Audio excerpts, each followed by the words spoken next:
My name is Jessie, 39, Brigadier General, United States Army.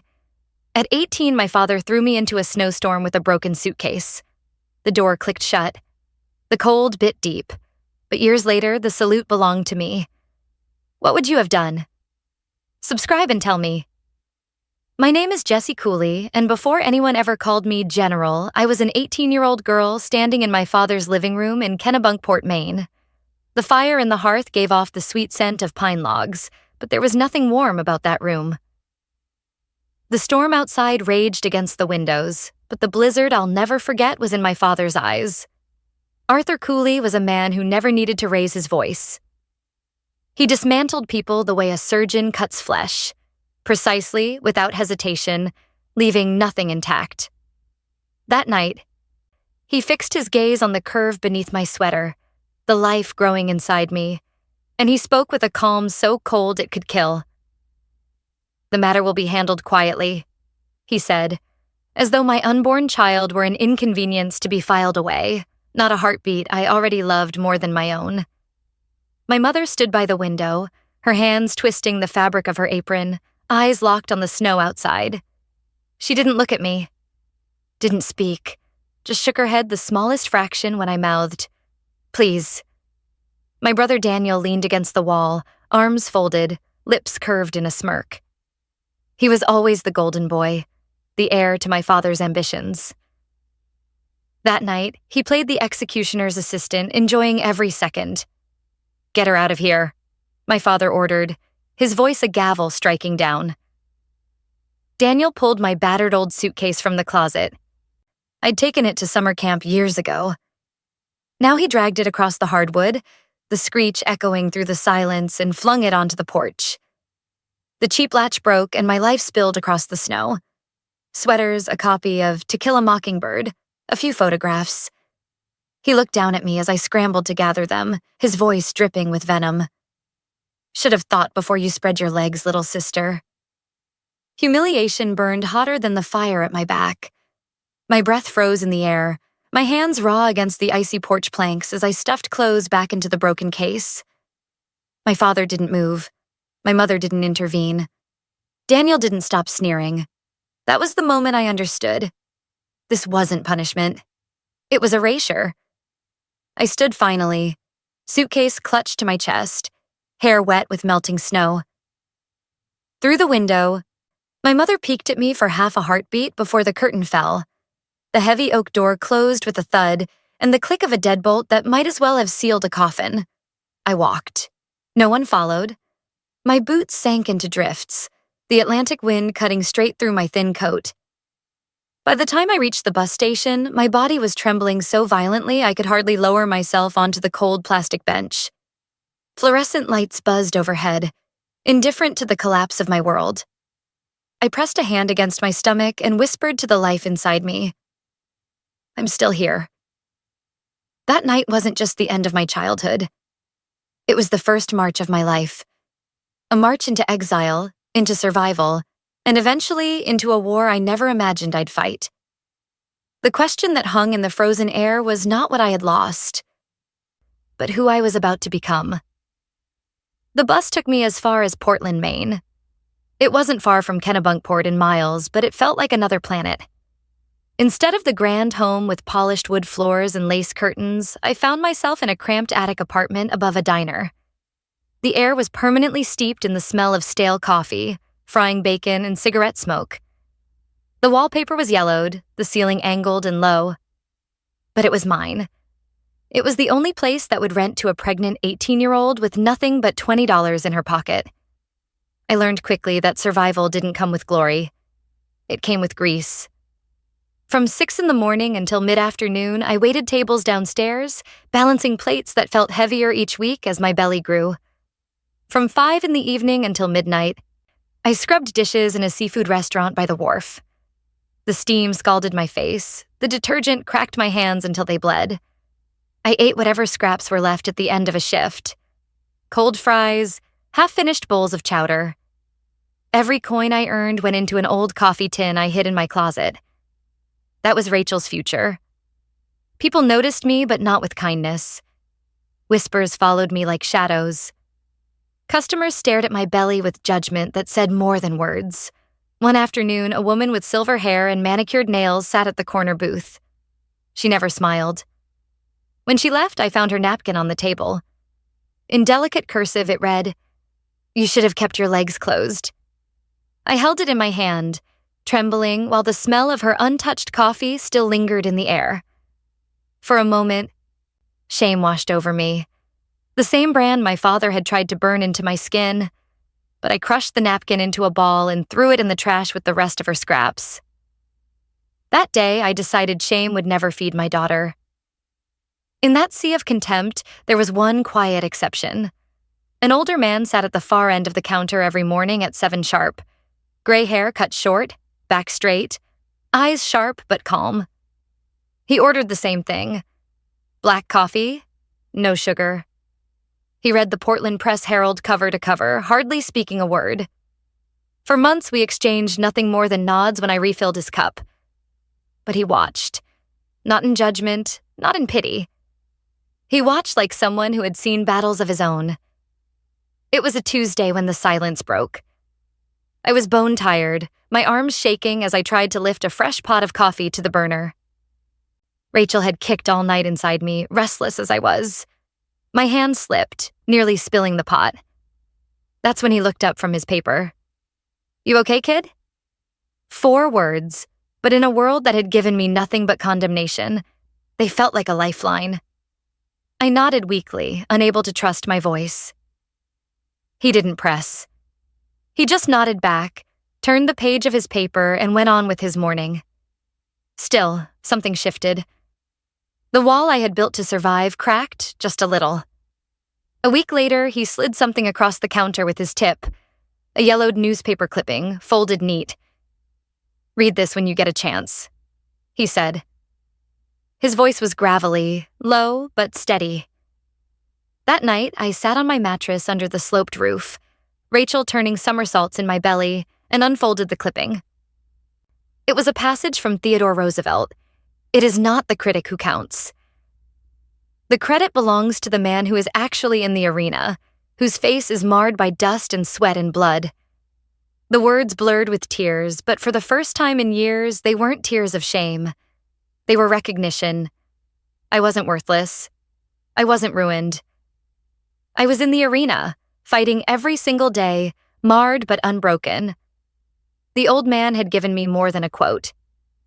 He had given me a mirror, and in it, I saw a fighter. Rachel was born on a stormy October night in that same attic apartment. The midwife I'd scraped together money to pay arrived just in time, and when I held my daughter in my arms for the first time, the whole world shrank to the weight of her tiny body against my chest. Her fist clenched, her cry sharp and alive.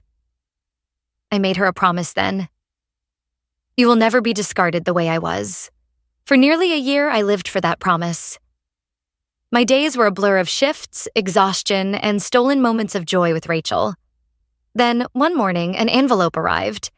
My mother's familiar, elegant script on cream paper. My hands shook as I opened it. "We miss you, Jessie. Your father has calmed down. He asks about his granddaughter. We want to see her.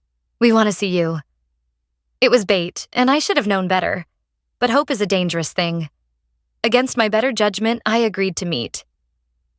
The coffee shop was halfway between Portland and Kennebunkport, neutral ground. I arrived early, clutching Rachel's stroller, heart pounding with a foolish optimism that maybe, just maybe, motherhood had softened them. My father didn't come. It was only my mother and Daniel. She looked thinner, her hands folded on the table like she was in church. Daniel sat beside her in a tailored sweater, looking every inch the rising lawyer. He glanced at Rachel with an expression that was more calculation than affection, like he was examining a piece of property. My mother slid an envelope of cash across the table. "For you and the baby," she said softly. Then she pulled out a small bag of new clothes. The first minutes were brittle, filled with pleasantries, but I could feel the ice beneath. And then Daniel leaned forward. His voice was syrupy, but his eyes betrayed the sneer I knew too well. "She's precious, Jessie. But let's be real. You can't give her the life she deserves, not the way you're living. She needs a proper home, a father, a future. My stomach turned to ice. My mother placed her hand over mine, her eyes shimmering with false pity. Honey, we've been talking. We found the perfect solution. Let Daniel and his wife adopt Rachel. You can still visit. She'll have everything she needs. Security, stability, a God-fearing home. The words were knives, my vision blurred. For a moment I couldn't breathe. I thought of that January night when they'd called me a vessel of sin and threw me into the snow. Now they wanted to erase me completely, strip me not just of family, but of the one identity that had kept me alive. Mother. I pulled my hand back and whispered one word. No. Daniel's mask cracked instantly. Don't be selfish, he snapped. Dad was right about you. You were just the vessel. The word hit me like a physical blow, yanking me back to that porch, the broken suitcase, the snow burning my fingers, my mother's eyes filled with performative tears. Think of her soul, Jessie, she pleaded. This is her salvation. I stood so abruptly my chair scraped across the floor. Rachel stirred in her stroller, tiny and innocent, the only truth in that room. I lifted her into my arms and felt her warmth steady me. She already has a family, I said, my voice trembling with fury. She has me. That is all she needs. I walked out, leaving the cash and the clothes on the table. My legs shook all the way back to the bus stop, but the decision was already forming inside me. They weren't going to stop. They had money, influence, and lawyers. They would come again. And I couldn't fight them with waitress tips and exhaustion. That night, back in the attic apartment, I looked at Rachel asleep in her crib. My hand went to the side pocket of the diaper bag. Inside was the crisp business card Frank Riley had once given me. United States Army Recruiting Office. I stared at it for a long time, the black letters glowing in the lamplight. Rage hardened into resolve. I couldn't beat my family on their terms, but I could build something stronger. I could build a fortress. At dawn, I dialed the number. A tired voice answered. U.S. Army Recruiting, Sergeant Miller speaking. My name is Jessie Cooley, I said, my voice steady. I want to enlist. Immediately. There was silence on the line, then a cautious reply. Ma'am, with a child, it will be difficult. It's because of my daughter, I interrupted. That's why I'm calling. When I hung up, my hands no longer shook. For the first time since the night I was thrown out into the snow, I felt unbreakable. The fight had begun. The bus to Fort Jackson, South Carolina, was full of wide-eyed teenagers barely old enough to shave. I was 20, with a daughter in the care of an Army-assigned guardian, and I already felt decades older than the rest. When we stepped off into the sweltering heat, drill sergeants descended like thunder. Their voices were gravel and fire, cutting through the air with precision. You think this is summer camp? One barked. Another stopped in front of me, his eyes narrowing. How old are you, Private? 20, drill sergeant. He smirked. Grandma. He announced loud enough for the whole formation to hear. Laughter rippled through the ranks. From that day on, the nickname stuck. Basic training was designed to break us all. We low-crawled under barbed wire while live rounds cracked overhead. We ran endless miles until our lungs burned and our boots felt like cinder blocks. We learned to field strip and reassemble an M16 in the dark until muscle memory replaced thought. At night, my body screamed, my feet blistered and raw. But for me, the hardest battle wasn't the training field. It was the hour between. When the others collapsed onto their bunks, I sprinted across base to the family housing unit where Rachel was kept by her caregiver. I had 1 hour, 60 minutes to bathe her, feed her, hold her close, whisper stories, and kiss her goodnight. Then I'd run back before lights out, sweat still clinging to my uniform. Every night, leaving her behind felt like tearing a piece of my heart out, but I carried that pain back into the barracks and turned it into fuel. Some nights, when I thought exhaustion would crush me, I'd pull Frank Riley's coin from my pocket. Heavy, bronze, cool against my palm, it anchored me. His words echoed in my head. Remember why you started?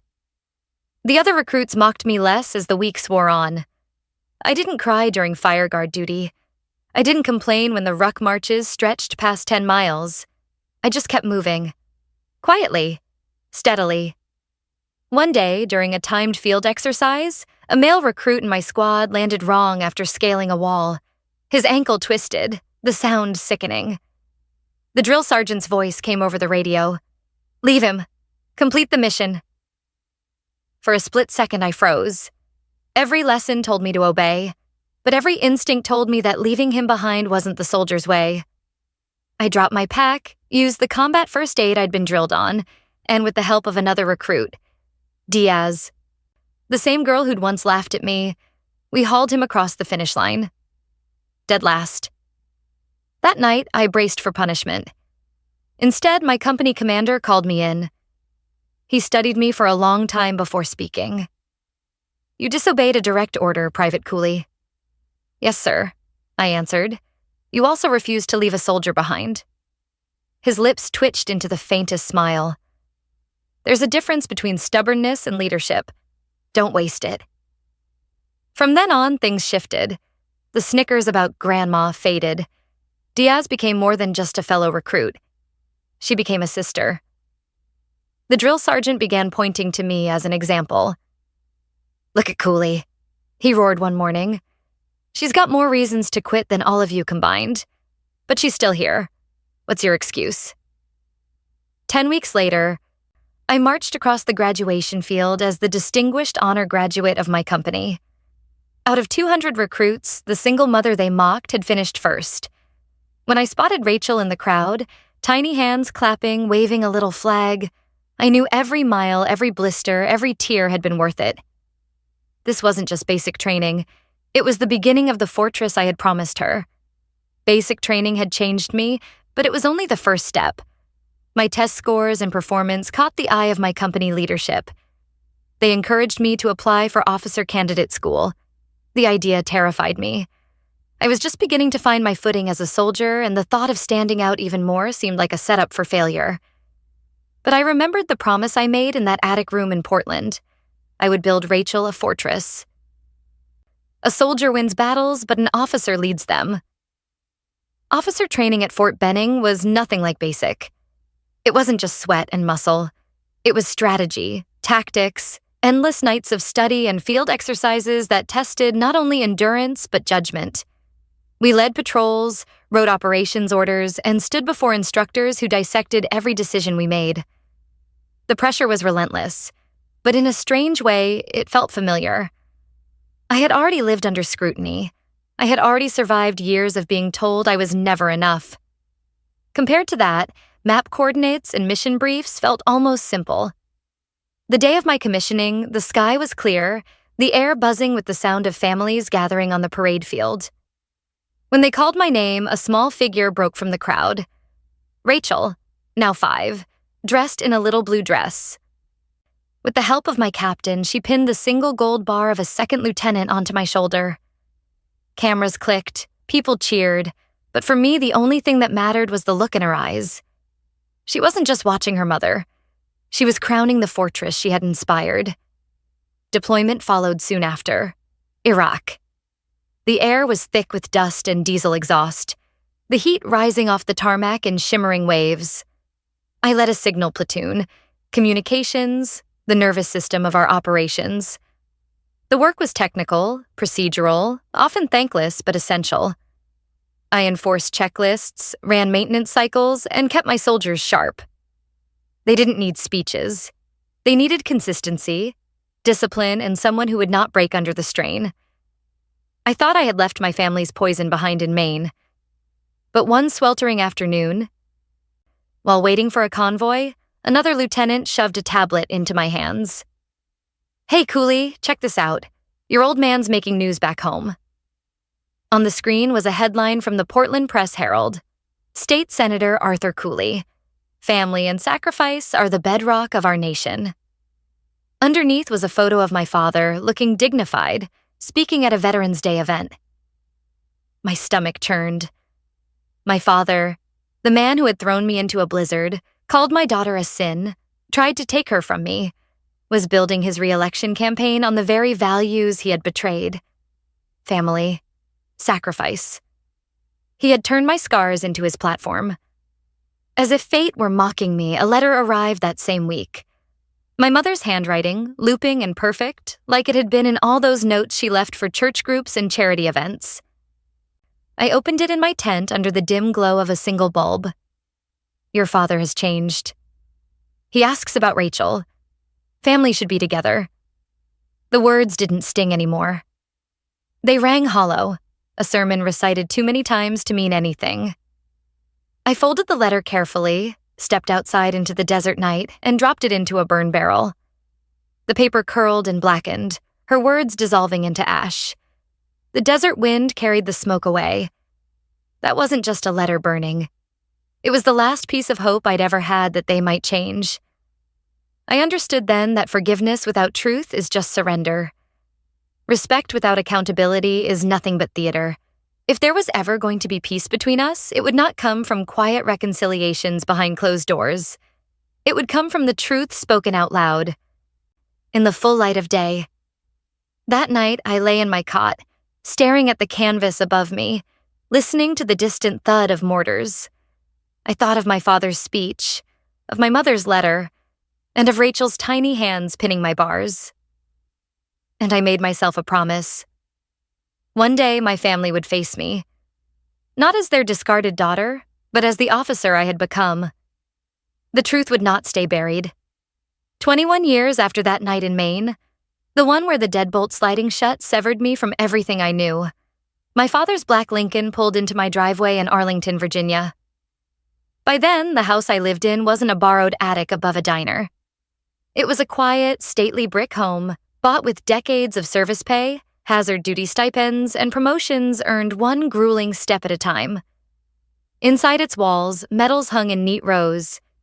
Photographs of platoons and ceremonies lined the halls, and one centerpiece, the picture of a 5-year-old Rachel pinning my lieutenant's bar on my shoulder, anchored the entire display. This wasn't an invitation. It was a summons. My aide-de-camp, a sharp young captain, met them at the door in his dress uniform. "Welcome to General Cooley's residence," he said, crisp and deliberate, emphasizing my rank like the opening volley of a formal hearing. Arthur Cooley stepped inside first. Age had bent his shoulders.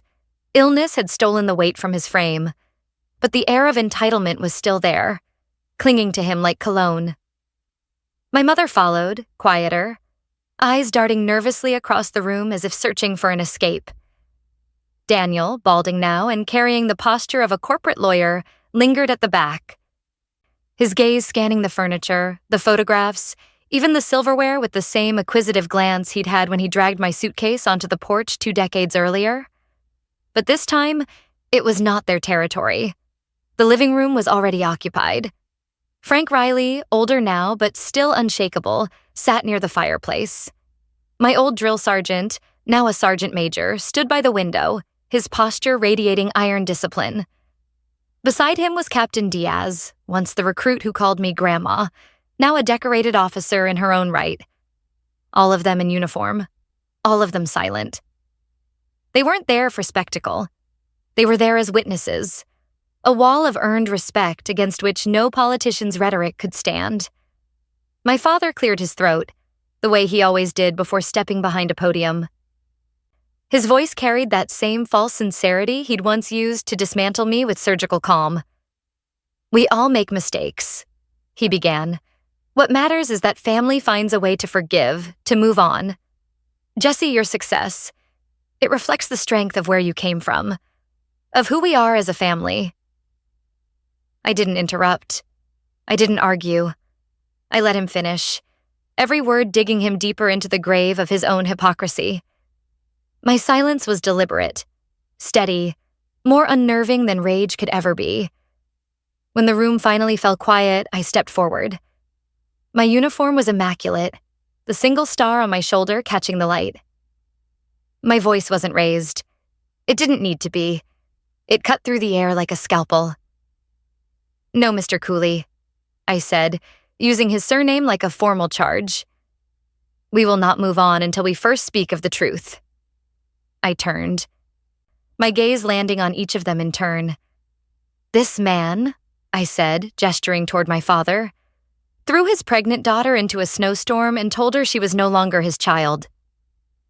Gasps rippled from the officers behind me, but I pressed on.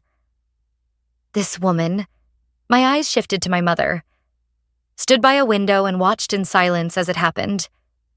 Her shoulders flinched as if struck. "And this man," I finished, locking eyes with Daniel, smiled as I fell. "Later, he and his wife tried to take my child from me." Silence fell heavy. For once, there was nowhere for them to hide, no script to lean on, no reputation to polish. The truth stood in the center of the room, undeniable, unspinnable.